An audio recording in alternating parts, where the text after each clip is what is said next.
I'm Jinny Beyer. I'm a quilt maker, first and foremost. I'm also a shop owner. I've written several quilting books, and I'm a fabric designer. And I hope today on this video to share some of my insights in terms of working with borders, a lot of other aspects of quilting.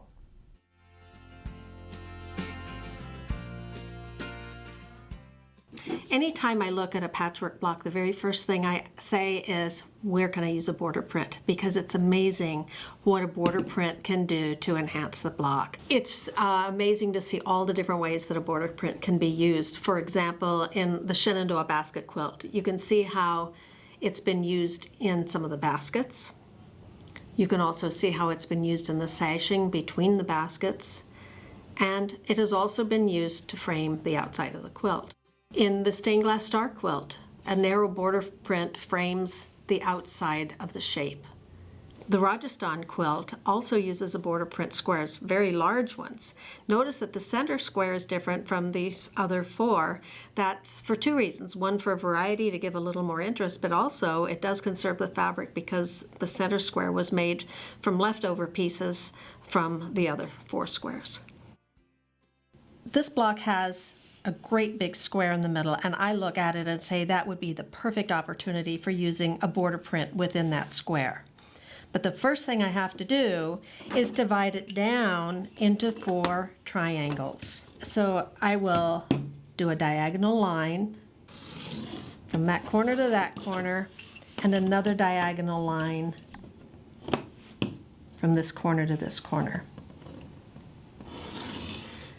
Now what that does is it creates 4 smaller triangles, and I'm going to cut those triangles out of the border print. Before I do anything, I have to make a template. Some people haven't made templates, so I'm just going to show you briefly how you do this. I use a plastic that you can see through, and it has one side of it has a surface that's a little bit rough that makes it easier to draw on, and you center that plastic right on top of the design. What we're going to do is we're going to be having a line right along the lines of the triangle that will be the finished size of the triangle when we're done, but we also have to add the seam allowance to all sides of all pieces. So we're going to take the ruler, and I'm going to go ahead and indicate that finished line or sewing line as a dotted line. I'm going to do that on all the edges of the triangle. I only need one template because all 4 triangles are identical, but I'm going to have to cut 4 identical pieces. So I've got the sewing line, which is also the finished line, finished size of the piece. Now I have to add the 1/4 inch. You can take my Perfect Piecer or any other see-through ruler that has a 1/4 inch marked on it, and you lay that 1/4 inch line right along the dotted line here, along my dotted line, and you just draw the line. And that creates the exact 1/4 inch seam allowance. I'm going to do it on all sides because you're going to have a seam on all sides, so you need that 1/4 inch on every side of the piece. And then using scissors, I wouldn't recommend your good fabric scissors, but you can just cut that template out. Now the other thing I like to do, because we're going to be centering a mirror image portion of the border print right down the middle of the template, so we need to draw a mirror line. This mirror line has got to go right down the middle of the triangle. Here again, I'm going to use my Perfect Piecer for this.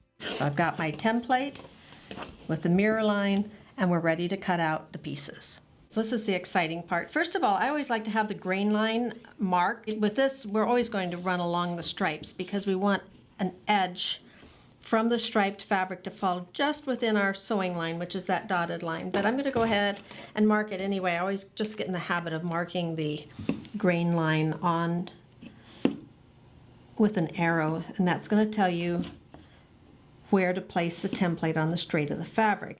First of all, we need to find a mirror image portion of the fabric. In this wide stripe, I have a mirror image right at the center of this flower. You see it's the same on either side, and I have a mirror image at this fleur-de-lis. I also have, in the narrow stripe, I have a mirror image here and another mirror image here. And depending on where I put the template, so for instance, let's say I put it where this flower is, and I'm going to have a line from the border print just fall right here. Now I don't really see much of the flower right there. And if I want to have a general idea of what it's going to look like before I cut it out, because we all know the fabric is getting more and more expensive all the time. I'm going to take a set of mirrors, and I'm going to put those mirrors directly on the seam allowance line. You can immediately see what's going to happen. Now, it's really kind of interesting. It's just like a kaleidoscope if you move that up. You see how it just changes as you move that up? So there's hundreds of possibilities for getting different designs depending on the size of your template and how big your square is. But just for instance, right now, I think I'm going to use this line. So I've got my mirror line. I'm going to line the mirror line exactly up here on the center of that, and I'm going to make sure that I've got a line coming here, going right through the center, and I'm going to mark that. Now, for the center of that block, the memory star block, I need 4 identical triangles. So I find the easiest way is to go in here. I see these little curly cues through here, so I'm going to mark those curly cues directly onto my template. So that means as I go to cut more pieces, I can come down here and find the exact spot on those same curly cues. And then you just cut them out with your scissors.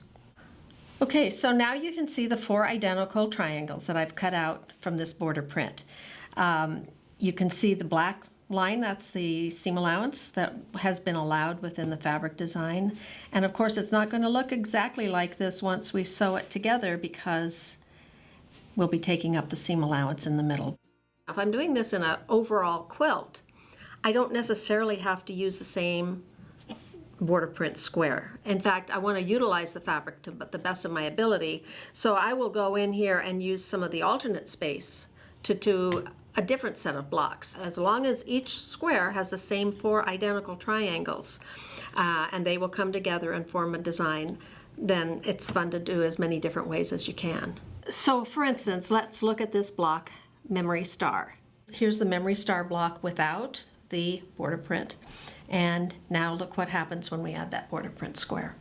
Part of what's really fun when you're working with these border prints is to see how many different variations there are. For instance, here's another border fabric, and look at 5 different squares that have been created from just this one design, and there's many, many more possibilities. And these 5 different squares were created from the identical same fabric, and just by placing the triangle on a slightly different part of the fabric each time. We can go back to this Golden Album quilt and see in this block there are these little squares, and those are border print squares cut from 4 little tiny triangles.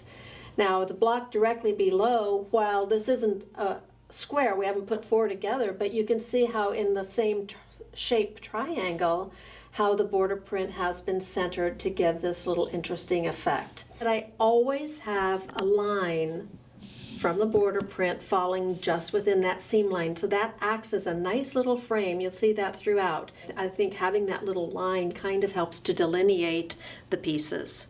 You also have the corner triangles in this particular block. There's triangles over here in this block as well. Cut from the border print by centering a design right in the middle. There's a lot of use of the triangles in that way throughout this quilt. A lot of times when we're making a quilt, we'll do a patchwork block and alternate it with a plain block. And sometimes that plain block would have some fancy quilting in it, or it might actually be a different patchwork design. But I like to take that plain block and turn it into a border print square. Basically what you're seeing in this quilt is 3 different ways to use the border print. In the basket block, I've used it in the big triangle and then the small triangles that form the basket, so you get a very decorative basket from the border print. We've used it in the setting alternate square block, and also you see the border print framing the outside of the quilt. That's a lot of mileage out of a single fabric.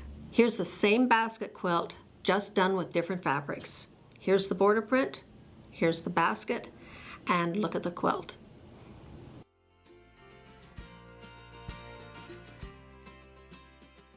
The same process that was used for the square can be used with other shapes as well. For instance, one of my favorite shapes to use the border print in is an octagon. You'll find an octagon in the center of a lot of different blocks. And when you find a block like this with the octagon, all you need to do is break that octagon, drawing lines through the center of the octagon from all angles and breaking that down into 8 smaller triangles. Same way we did with the square, you make a template from one of the smaller triangles. Put the mirror line so that you'll be able to line this up to a mirror image portion of the fabric, and then cut 8 identical pieces. Look at this white knights block without the border print in the center, and then see what happens with the border print octagon. You can see 2 more examples of the use of the border print octagon in this Golden Album quilt. Here's one with actually the same block we just saw illustrated with the other fabric, and here's a different block, but both of them using the same fabric, so you can see how completely different those octagons look and the designs in there just from cutting from a different portion of the fabric. It's so much fun to work with triangles, squares, octagons, and use border prints to make these geometric shapes work for you. I hope you'll give it a try.